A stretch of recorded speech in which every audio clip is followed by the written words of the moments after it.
Praise lord. 33వ కీర్తన 7వ వచనం. సముద్ర జలములను రాశిగా కూర్చువాడు ఆయనే, అగాధ జలములను కొట్లలో కూర్చువాడు ఆయనే.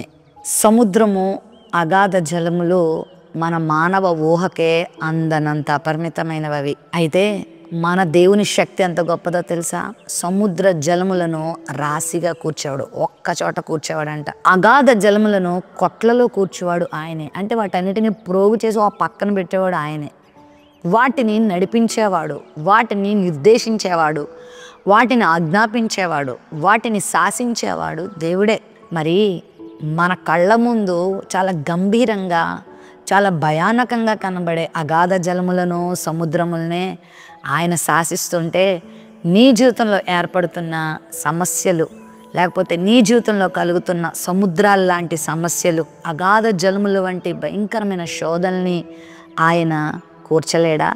ఆయన శాసించలేడా? ఆయన వాటిని అధిగమింప చేయలేడా? ఖచ్చితంగా చేస్తాడు. సర్వ సృష్టి మీద అధికారం కలిగిన దేవునికి నీ జీవితంలో కలిగేటువంటి పోరాటాల మీద కూడా అధికారం కలిగిన వాడే. ఆయన సర్వాధికారం కలిగిన వాడు. భూమి మీదను పరలోకమందును ఆయనకు సర్వాధికారం ఉంది.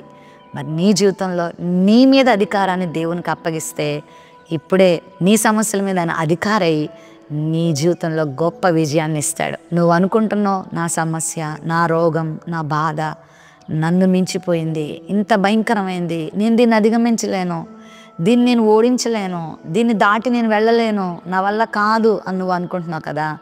కానీ నీ దేవునికి ఇది సాధ్యం. దేనికి భయపడకు, కృంగిపోకు.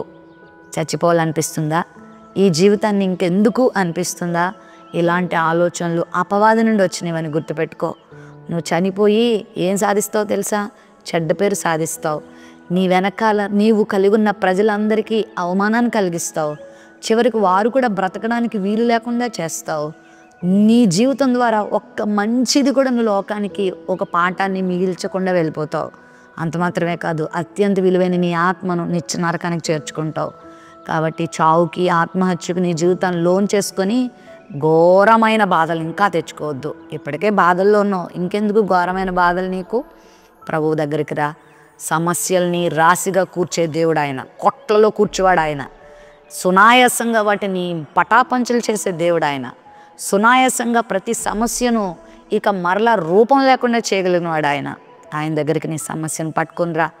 అది కుటుంబ సమస్య కావచ్చు, ఆర్థిక సమస్యలే కావచ్చు, మానసిక సమస్యలు కావచ్చు, నీ జీవిత సమస్యలు కావచ్చు, నీ భవిష్యత్తు గురించినటువంటి భయం కావచ్చు, అది ఏదైనా కావచ్చు. ప్రభు దగ్గరకు వచ్చి ప్రభుని నమ్ముకొని, ఆయన వాక్యాన్ని నమ్ముకొని, ఆయన మీద నువ్వు ఆధారపడితే నీ జీవితంలో గొప్ప కార్యాలు చేస్తాడు. ప్రేమ నమ్మకం కలిగిన మా తండ్రి, సముద్రమును రాశిగా కూర్చువాడు నీవే, అగాధ జలములను కొట్లలో కూర్చువాడు నీవే. నీ ముందు ఈ సమస్త సృష్టి ఎందుకు పనికిరాదు నాయన. కానీ అవి మాకెంతో భీకరమైనవి, భయంకరమైనవి. వాటినే నువ్వు నియంత్రించి శాసించే శక్తి సామర్థ్యాలు కలిగినప్పుడు మా ఈ చిన్న జీవితంలో ఏర్పడే సమస్యలను నువ్వు ఇంకెంత సునాయాసంగా తొలగించగలవు ప్రభువా. మరి నీ మాటకు లోబడ్డానికి సహాయం చేయి. నీకు మమ్మల్ని మేము అప్పగించుకోవడానికి సహాయం చేయి. మా సొంత ఇష్టాన్ని పక్కన పెట్టి నీ ఇష్టాన్ని ఒప్పుకొని నీ ద్వారా వచ్చే దీవెనలు పొందుకునే కృప మా అందరికీ దయచేయమని యేసుక్రీస్తు నామంలో ప్రార్థిస్తున్నాం తండ్రి. ఆమెన్.